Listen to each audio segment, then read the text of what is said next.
Sveiki, mėlyjeji. Mano vardas yra Marius Jansonas ir norėjau Jūs pakviesti į mūsų puikų renginį, kuris jau 5 metus vyksta.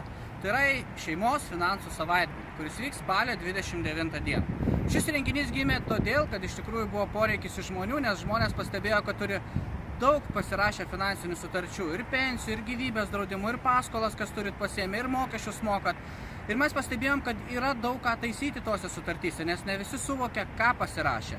Ir mes tą renginį padarėm su 11 nepriklausomų ekspertų, kurie padeda žmonėms susivokti tose finansinėse sutartyse ir sutaupyti tikrai daug mokesčių, kuriuos mes mokam bankams, gyvybės draudimams, ir optimizuoti gal mokesčius galima, kai jūs dirbat su darbo santykiais. Tai todėl noriu jūs mielai pakviestis ir jūs, ir jūsų visas šeimas į finansų savaitgalį, kur tikrai praleisit puikų laiką ir tikrai daugiau sužinosit apie savo finansinės sutartis ir apie savo finansinę ateitį. Iki!